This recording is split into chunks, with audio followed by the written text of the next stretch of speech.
कहानी शुरू होती है न्यूयॉर्क शहर की आन बान और शान टाइम्स स्क्वायर से, जहां एक बिल्डिंग में मौजूद आलीशान पेंट हाउस को दिखाया जाता है, जिसे बेशकीमती पेंटिंग्स और महंगे इंटीरियर से सजाए जाने के साथ साथ उसे हाईटेक सिक्योरिटी सिस्टम से सुरक्षित भी किया गया था। मूवी का अहम किरदार निमो अपने दो साथियों की मदद से उसी पेंट हाउस की बेशकीमती पेंटिंग्स चुराने निकल पड़ा था। उस पेंट हाउस का मालिक एक नामी आर्किटेक्ट था, जो उस वक्त अपनी बेटी के साथ एक बिजनेस ट्रिप पर कजाकिस्तान देश गया हुआ था।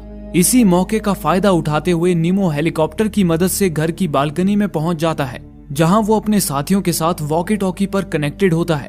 उसका हैकर साथी बालकनी में मौजूद कांच के दरवाजे को हैक करके उसे खोल देता है। फिर निमो बिना देरी किए घर के अंदर घुसकर सबसे पहले अपने हैकर साथी के बताए पिन कोड से घर के सिक्योरिटी सिस्टम को 7 मिनट के लिए डीएक्टिवेट कर देता है। उसके बाद निमो अपनी घड़ी पर भी 7 मिनट का काउंटडाउन शुरू करके प्लान के मुताबिक दीवार पर टंगी बेशकीमती पेंटिंग्स चुराना शुरू कर देता है।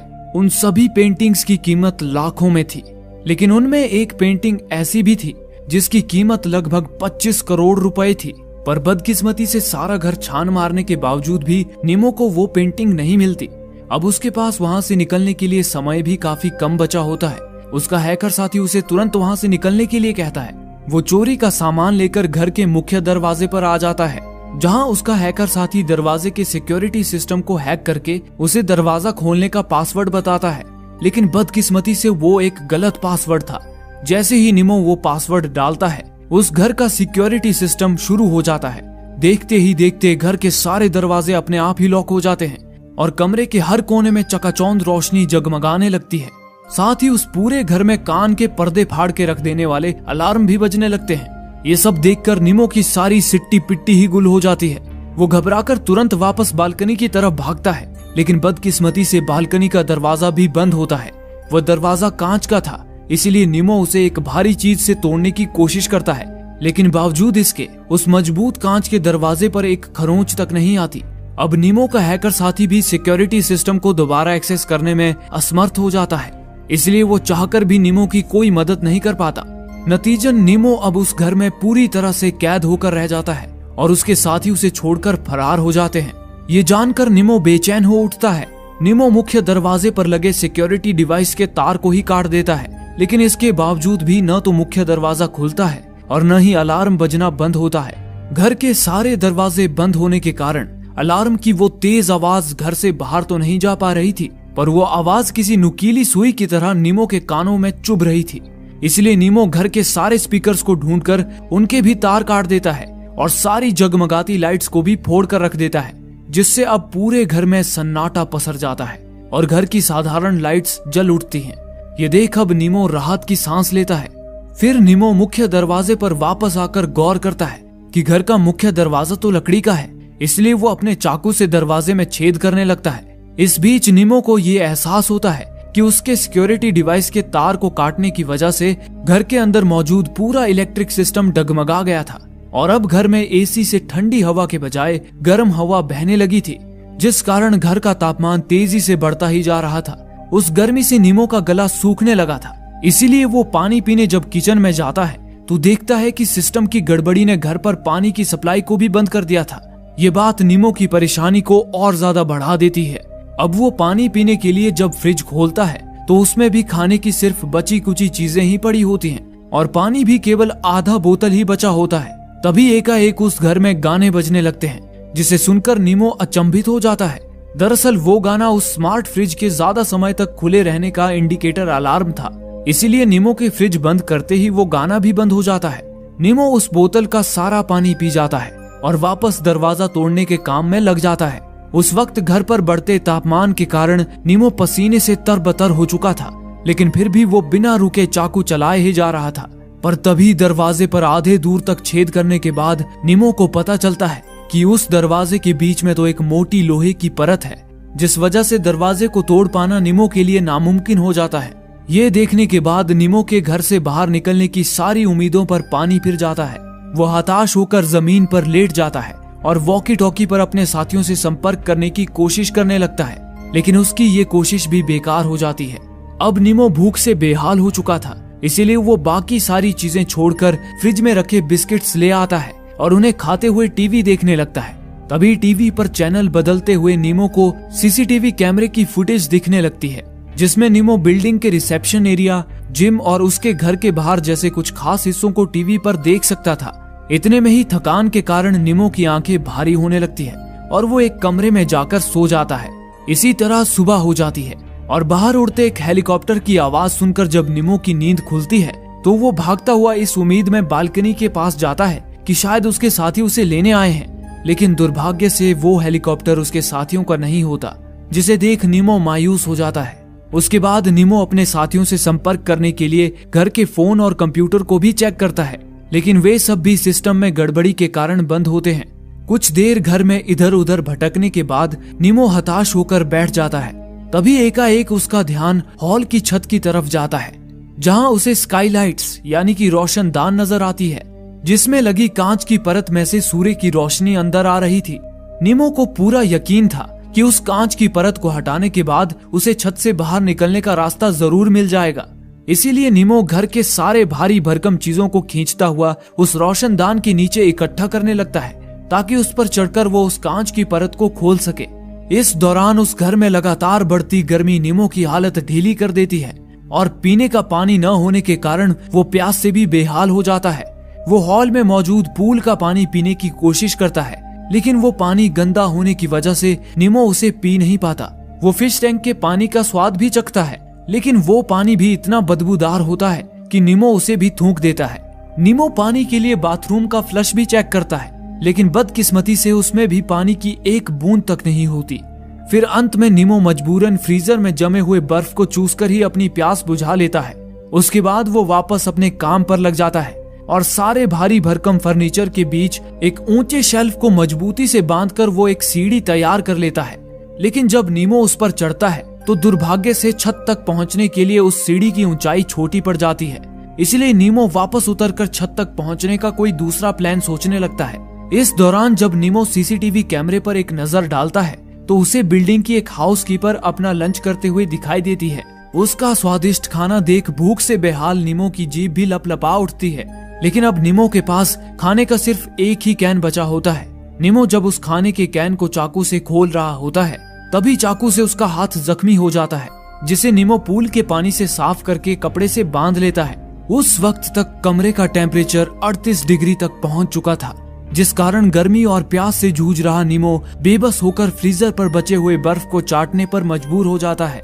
वो ठंडक पाने के लिए फ्रीजर के अंदर ही अपना सिर घुसा लेता है और अपनी लाचारी पर रोने लगता है। हालांकि नीमो की हिम्मत अभी टूटी नहीं थी।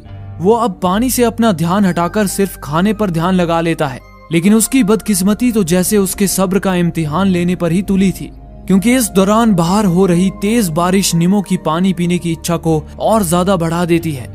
इसी तरह रात गुजर जाती है और अगली सुबह घर की छानबीन करते वक्त नीमो को एक कोल्ड स्टोरेज मिल जाता है। नीमो जब उसका दरवाजा तोड़कर अंदर जाता है तो उसे वहाँ केवल कच्चा मीट और कुत्ते का खाना ही मिलता है। इसी बीच नीमो पानी की आवाज सुनकर जब बाहर जाता है तो देखता है कि गार्डन एरिया में लगे फव्वारे से पानी आने लगा था। ये देख नीमो की आंखें खुशी से भर आती हैं। वो जी भर कर उस पानी को पीता है। पानी पीने के बाद ठंडक पाने के लिए नीमो कुछ देर तक उस फव्वारे के बीच ही लेटा रहता है, लेकिन बहुत जल्द वो पानी भी बंद हो जाता है। हालांकि वो पल नीमो को मुसीबत की घड़ी में भी एक सुख का एहसास दे गया था, जिसके बाद नीमो एक नई उम्मीद के साथ छत तक पहुंचने के काम पर वापस लग जाता है। इस बार वो और भी ज्यादा फर्नीचर्स को इकट्ठा करके उन्हें पर्दों की मदद से बांधकर और ऊंची सीढ़ी तैयार कर लेता है। फिर वो जब ऊपर चढ़कर रोशनदान को चेक करता है तो देखता है कि उस रोशनदान की कांच काफी मजबूत थी और वो सीमेंट से जाम भी थी। ये देख नीमो मायूस होकर वापस नीचे उतर आता है। उस वक्त घर का टेम्परेचर 41 डिग्री तक पहुंच चुका था। इतनी गर्मी से बेहाल होकर नीमो अपने सारे कपड़े उतार कर बैठ जाता है और सब्र बनाए रखने के लिए दारू पीने लगता है। वो अपना समय बिताने के लिए अपनी स्केचबुक पर सीसीटीवी कैमरे में दिख रहे लोगों के चित्र बनाता है और अपनी सोच के मुताबिक उनके नाम भी रख देता है, जैसे कि वो उस हाउसकीपर का नाम जैस्मीन रखता है। तभी नीमो देखता है कि जैस्मीन तो आज उस घर के बाहर ही सफाई कर रही थी जहां नीमो कैद था। ये देख नीमो अपने कपड़े पहनकर इस उम्मीद में मुख्य दरवाजे के पास जाता है कि जैस्मीन उस घर की सफाई करने के लिए भी डोरबेल जरूर बजाएगी, लेकिन दुर्भाग्य से वो सिर्फ बाहर की सफाई करके ही वापस चली जाती है और निमो मायूसी से उसे जाते हुए देखने के अलावा और कुछ नहीं कर पाता। तभी लगातार पूरे घर में आग बरसाने के बाद अब एयर कंडीशनर का टेम्परेचर एकाएक नीचे गिरने लगता है, जिससे उसमें से ठंडी हवा बहने लगती है। निमो उस ठंडी हवा के नीचे आकर खड़ा हो जाता है और सुकून की सांस लेता हुआ सहृदय उस एयर कंडीशनर की ओर ऐसे देखता है मानो उसे साक्षात ईश्वर ने ही दर्शन दे दिया हो। उस रात निमो सुकून की नींद सो जाता है। फिर अगली सुबह वो फव्वारे से आते पानी को बोतल में जमा कर लेता है, जिससे उसकी पानी की समस्या भी दूर हो जाती है। निमो अब उस घर में नाचते गाते हुए मजे से रहने लगता है और वहाँ मौजूद खाने पीने की चीजों का लुत्फ उठाने लगता है। उसके बाद वो एक कांच के फ्लावर पॉट को तोड़कर उस कांच से अपने लिए जुगाड़ू चश्मा बना लेता है, ताकि रोशनदान की सीमेंट निकालते वक्त वो उसकी आंखों में न चली जाए। फिर वो उसे पहनकर रोशनदान पर लगी सीमेंट की परत को धीमे धीमे छीलना शुरू कर देता है। इस दौरान निमो को अब अकेलापन काटने लगा था। वो समय बिताने के लिए कभी खुद से ही बातें किया करता, तो कभी सीसीटीवी पर दिख रहे लोगों को ऑब्जर्व किया करता। अब उसके पास खाने के लिए भी सिर्फ कच्चा मांस और पास्ता ही बचा हुआ था, जिन्हें कच्चा ही खाकर निमो को गुजारा करना पड़ रहा था। और उसकी किस्मत तो जैसे उसकी ही दुश्मन बन गई थी, क्योंकि लगातार बहती ठंडी हवाओं के कारण अब घर का टेम्परेचर भी 6 डिग्री पर पहुंच चुका था और लगातार कम होता ही जा रहा था, जिससे निमो का अब ठंड से बुरा हाल होने लगा था। लेकिन फिर भी निमो हिम्मत नहीं हारता और अपने काम पर डटा रहता है। वो जैसे ही रोशनदान से सीमेंट की परत को हटाता है तो उसे एक बार फिर नाउमीदी की शक्ल देखनी पड़ी है, क्योंकि उस रोशनदान में तो 12 नट बोल्ट्स भी लगे हुए थे, जिन्हें खोलने के लिए निमो के पास कोई भी औजार नहीं था। ये देख निमो हताश होकर वापस नीचे उतर आता है और बाहर निकलने का कोई दूसरा प्लान सोचने लगता है। लेकिन जब उसे कोई आइडिया नहीं आता तो वो पागलों की तरह कभी घर की दीवारों पर चित्रकारी करता है तो कभी घर के मालिक की फोटो को राक्षस का रूप दे देता है। इस बीच वो घर के सारे सामानों को तहस नहस भी कर देता है। फिर जब निमो घर के मालिक की अलमारी से उसका सूट निकालकर पहन रहा होता है, तभी उसे अलमारी के अंदर एक खुफिया कमरा मिल जाता है, जिसे देख निमो भौचक्का रह जाता है।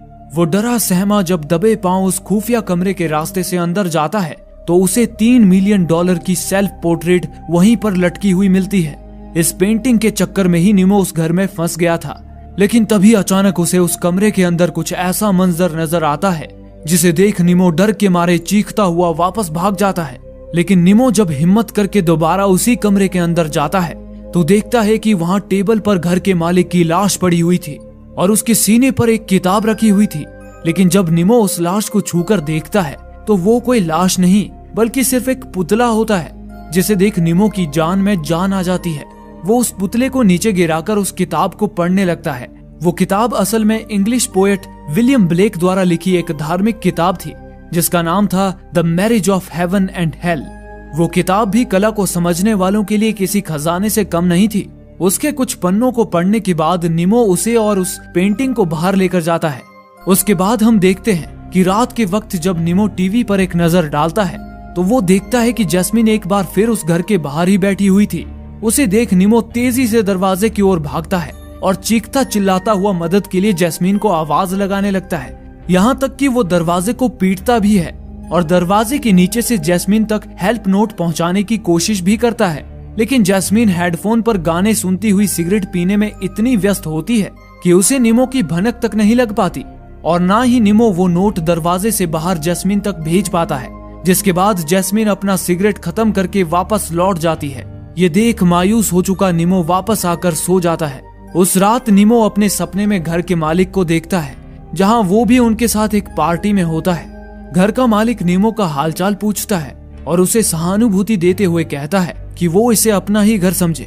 सपने में निमो घर के मालिक को ये स्पीच देते हुए भी सुनता है कि हम इंसान तो सिर्फ ईश्वर के हाथों की कठपुतली हैं, जिसे वो जैसे चाहे नचा सकते हैं। फिर निमो सुबह उठकर एक कुर्सी की लकड़ी की मदद से एक रेंच तैयार कर लेता है और ऊपर चढ़कर उससे रोशनदान के नट खोलने की कोशिश करता है। लेकिन दुर्भाग्य से उसकी ये कोशिश भी नाकाम हो जाती है। निमो के पास अब खाना भी खत्म हो चुका था, इसलिए वो अब फिश टैंक में तैर रही मछली को पकड़कर उसे कच्चा ही खा जाता है और साथ ही वो कुत्ते का खाना खाने पर भी मजबूर हो जाता है। निमो पागलों की तरह दीवारों पर चित्रकारी करने लगता है। वो अपने गहरे विचारों को चित्र के रूप में दीवार पर उभार देता है और उसके आगे किसी धार्मिक मूर्ति की तरह घर की कुछ खास चीजों को रख देता है। निमो पागलपन में खुद को ही जोक सुनाकर खुद ही उस जोक पर हंस लेता है और कभी कभी तो वो पागलों की तरह अपने ही बनाए चित्र पर कुल्ला कर देता है। इस प्रकार निमो हर रोज पागलों की तरह एक ही जैसी दिनचर्या अपना लेता है। हालांकि इसी बीच वो लकड़ी से कई सारे रेंच बनाकर बड़ी मशक्कत के बाद रोशनदान के 4 नट खोलने में कामयाब हो जाता है। इस छोटी सी कामयाबी से उसे आगे कोशिश करते रहने की प्रेरणा तो मिलती है, पर उधर दूसरी ओर घर पर एक बार फिर ठंडी हवा की जगह गर्म हवा बहने लगती है, जो निमो पर दोबारा अपना कहर ढाना शुरू कर देती है।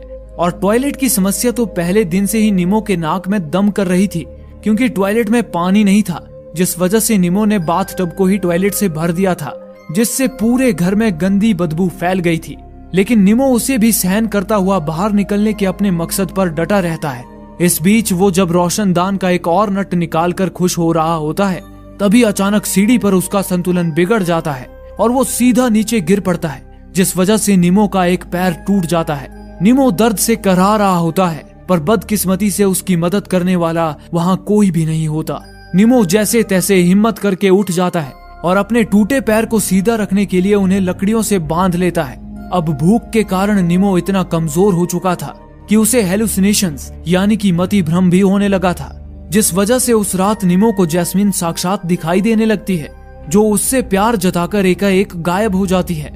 फिर अगली सुबह निमो अपने सड़ चुके दांतों को जब एक सुई से साफ कर रहा होता है, तभी अचानक उसे अपने पीछे घर का मालिक खड़ा दिखाई देता है, जो निमो के सिर को सिंक पर दे मारता है, जिससे निमो का मुंह बुरी तरह से जख्मी हो जाता है। हालांकि उन लोगों का दिखाई देना निमो के दिमाग का भ्रम था, जो उसे हकीकत की तरह लगने लगा था। निमो जब जमीन पर जख्मी पड़ा होता है, तभी उसे घर पर लगे फायर सेंसर्स दिखाई देते हैं, जो घर की छत पर हर तरफ लगे हुए थे। उन्हें देख निमो उठ खड़ा होता है और मैग्नीफाइंग ग्लास की मदद से आग जलाकर उस फायर सेंसर को एक्टिवेट कर देता है। फायर सेंसर एक्टिवेट होते हैं। फायर सेंसर एक्टिवेट होते ही पूरे घर में पानी की बौछार होने लगती है। निमो को लगा था कि इस तरकीब से वो किसी न किसी का ध्यान अपनी ओर खींच ही लेगा, लेकिन ये उसकी बदकिस्मती ही थी कि घंटों पानी बरसते रहने के बावजूद भी उस घर की तरफ किसी का भी ध्यान नहीं जाता और निमो एक बार फिर असहाय हो जाता है। उस पानी की बौछार से पूरा घर तहस नहस हो जाता है और साथ ही वो टीवी भी खराब हो जाती है, जिससे निमो घर के बाहर खड़े लोगों को देखता था। वो रोता हुआ दरवाजे को पीटने लगता है, पर तब भी उसकी मदद के लिए वहाँ कोई नहीं आता। अब निमो के पास उस रोशनदान के नट को खोलकर बाहर निकलने के अलावा और कोई दूसरा रास्ता नहीं बचा था, इसीलिए वो अपनी पूरी जान लगाकर रोशनदान के सारे नट खोलने में लग जाता है और आखिरकार वो इसमें कामयाब भी हो जाता है। फिर अंत में निमो भावुकता से दीवार पर घर के मालिक के लिए एक संदेश छोड़ता है। इस संदेश में वो पहले तो मेहमान नवाजी के लिए घर के मालिक का शुक्रिया अदा करता है और कहता है कि वो बहुत थोड़े समय के लिए ही उनके घर पर रहा। भले ही घर के मालिक के लिए ये घर किसी महल की तरह है, लेकिन उसके लिए ये घर किसी जेल से कम नहीं था। निमो इस बात से शर्मिंदगी जताता है कि उसने पूरे घर का विनाश कर दिया। निमो अपनी आखिरी लाइन में लिखता है कि उसके मुताबिक इस घर का विनाश होना जरूरी था, क्योंकि कोई नई रचना करने के लिए पुरानी चीजों का विनाश होना जरूरी है। ये संदेश लिखकर थका हारा निमो गाना गाता हुआ रोशनदान की तरफ चढ़ता है और आखिरकार कई सारे महीने अकेले इस पेंट हाउस में बिताने के बाद निमो उस कांच को हटाकर ऊपर की तरफ निकल जाता है। और इसी के साथ ये फिल्म यहीं पर खत्म हो जाती है। दोस्तों, अगर आपको ये वीडियो अच्छा लगा हो और आप ये वीडियो देखते देखते इसमें खो गए थे, तो आप हमें सपोर्ट करने के लिए हमें सब्सक्राइब कर सकते हैं, ताकि हम ऐसी ही और वीडियोस आपके लिए लेकर आ पाएं। धन्यवाद।